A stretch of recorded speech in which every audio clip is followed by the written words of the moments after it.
Ganjar Pranowo menyindir badan usaha milik negara di sektor konstruksi atau BUMN karya yang bangkrut. Tidak hanya itu, Ganjar juga menyentil poros maritim program Presiden Jokowi yang seolah-olah jalan di tempat selama hampir 10 tahun belakangan ini. Bakal calon presiden dari Partai Demokrasi Indonesia itu menyampaikan dua hal. Menurut Ganjar, penyebab BUMN bangkrut lantaran tidak menetapkan good governance atau tata kelola yang baik. Jika tata kelola sudah baik, pemerintah bisa mengukur risiko dan mitigasi. Oleh sebab itu, ia menyebut perlu pengelolaan secara prudent alias hati-hati. Selain itu, BUMN juga harus memiliki integritas bersih dan anti korupsi agar tidak bangkrut. Ia pun menyarankan agar pemerintah berikutnya melakukan review terhadap BUMN. Ia menuturkan sumber pembiayaan infrastruktur bagi BUMN karya sumbernya boleh saja berasal dari investasi, asal memiliki governance yang baik. Ia mencontohkan investasi infrastruktur dilakukan menghitung tingkat pengembalian modal, studi kelayakan atau feasibility study dan lain-lain. Dalam kesempatan itu, Ganjar mengkritik pula sektor maritim yang seolah-olah jalan di tempat selama hampir 10 tahun belakangan ini. Padahal Presiden Jokowi telah mencanangkan Indonesia sebagai poros maritim dunia pada tahun 2045.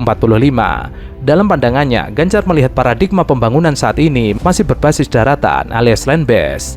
Padahal seharusnya pembangunan juga berbasis kelautan. Pertanyaan Helmi ini menarik Pak, karena BUMN selama ini dikasih PMN terus tapi IRR-nya rendah sekali. Ya gimana lah Bu, Kak, tidak governance kok, betul nggak Pak? Yang main di situ siapa aja, hayo. Yang sudah bangkrut berapa BUMN, nggak governance kok. Iya. Kalau itu governance kita bisa ngukur kok. Saya juga punya datanya Pak. Maka sebenarnya perlu prudent. Saya pernah jadi legislatif, pernah jadi eksekutif. Maka seringkali seeing is believing. Yang kita buat itu akan ditonton, itu berhasil. Maka kenapa tadi interkoneksi, kota, desa, infrastruktur sudah dibangun, saya bicaranya utilisasi. Kita bicara kuantitas, boleh. Tapi duitnya gede banget. Sudah ada beberapa perusahaan bangkrut, BUMN bangkrut, yang karya-karya karena ngurus ini. Inefisien kok kuncinya. Saya berdebat panjang sekali karena ketika mau bangun itu semua dipegang mereka. Galian C-nya ilegal, maaf Pak. Silahkan googling Ganjar ngamuk soal galian gitu. Kualitasnya begitu, yang main saya titip itu titip ini. Dengan segala hormat saya sampaikan secara terbuka. Kita harus punya integritas, kita harus bersih, kita harus anti korupsi agar itu tidak terjadi. Kalau kemudian dipaksakan dan kapasitasnya nggak ada, masa iya sih BUMN kita sudah ngerti tidak visible dia lakukan?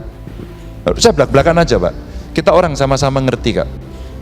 Maka sumber pembiayaannya, oh banyak, investasi boleh, governance lah, kita hitung lah, IRR-nya kayak, kemudian FS-nya kayak, ini yang saya maksud sebagai sesuatu yang prudent.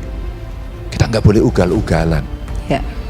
Untuk itu bisa kita kerjakan, maka nanti tidak ada alasan akhirnya kembali lagi kan, jatuhnya safety netnya kembali ke siapa? Ke BUMN aja, ke APBN aja. Disuntik terus gitu kan.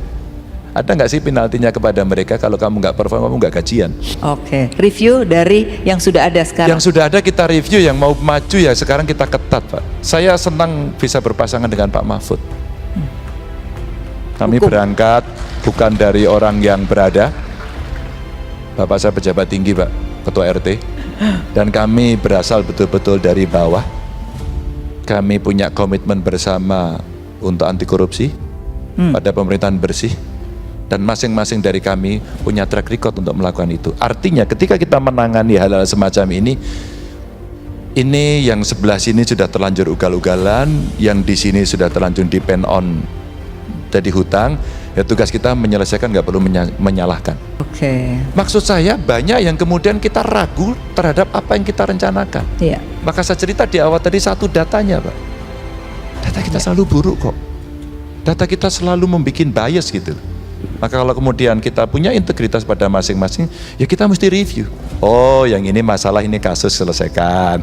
Ya. Ini bisa jalan-jalan. Oh, ini investornya bagus, catat investor bagus. Ini kita promote Sementara itu, Menteri BUMN Erick Thohir menanggapi kritikan Ganjar yang ditudingnya ngasal. Erick menganggap pernyataan Ganjar bukan hal yang negatif. Ia mengaku dekat dengan mantan Gubernur Jawa Tengah itu. Ia mengatakan bahwa kinerja BUMN Karya harus lebih baik lagi. Yang terpenting prioritas Kementerian BUMN adalah penugasan di jalan tol lebih transparan dan aksi korporasi yang belum dilakukan. Erick meyakini kepada calon presiden bahwa Kementerian BUMN selama 4 tahun terakhir telah menunjukkan hasil yang sudah bagus.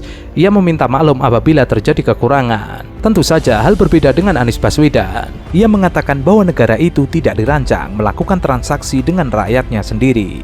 Negara tidak dirancang untuk bertransaksi perdagangan dengan rakyatnya. Itu satu, negara tidak dirancang untuk itu. Menurutnya, jika memang terjadi hal tersebut, maka akan terjadi kerusakan yang masif karena masih menjadikan rakyatnya konsumen. Maka sesungguhnya investasi itu tujuan akhirnya bukan sekedar memperkaya investor, tapi meningkatkan kesejahteraan seluruh rakyat.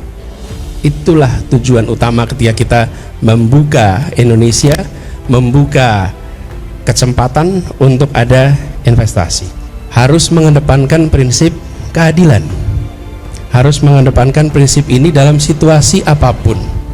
Karena kita tahu bahwa pelaksanaan selalu ketemu dengan berbagai macam tantangan di lapangan. Kegiatan investasi justru memicu penderitaan, justru memicu kondisi yang tidak sehat di dalam kesejahteraan rakyat. Maka ini perlu ada langkah-langkah koreksi. Kami melihat pendekatan yang penting adalah pendekatan dialog, bicarakan baik-baik, apalagi ketika kita berbicara tentang proyek yang jangkanya amat panjang, bisa diberikan tambahan waktu untuk proses pembicaraan itu berjalan dengan tuntas. Jadi lebih baik dilakukan pembicaraan panjang, rumit, ribet, tapi melibatkan semua. Dengan cara seperti itu, maka kita akan bisa merasakan pembangunan yang prosesnya dirasakan sebagai proses yang baik. Jadi saya mengajak kepada semua pihak untuk menahan diri pada saat ini.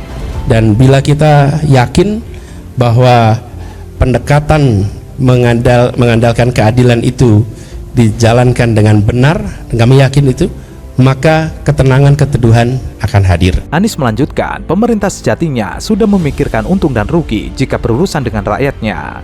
Baginya, dalam urusan dengan rakyat, pemerintah mesti berpikir manfaat atau tidak. Bagi pemerintah, itu tidak untung dan rugi kalau dengan rakyat adalah bermanfaat atau manfaatnya kurang. Bahkan, Anies menuturkan jangan pernah merasa rugi ketika melakukan investasi tujuannya untuk masyarakat negara itu sendiri. Jadi, pemerintah ketika memberikan investasi kesehatan, pendidikan, kebudayaan, tidak boleh mengatakan, wah ongkosnya terlalu mahal, sehingga itu tidak pas untuk melakukan investasi.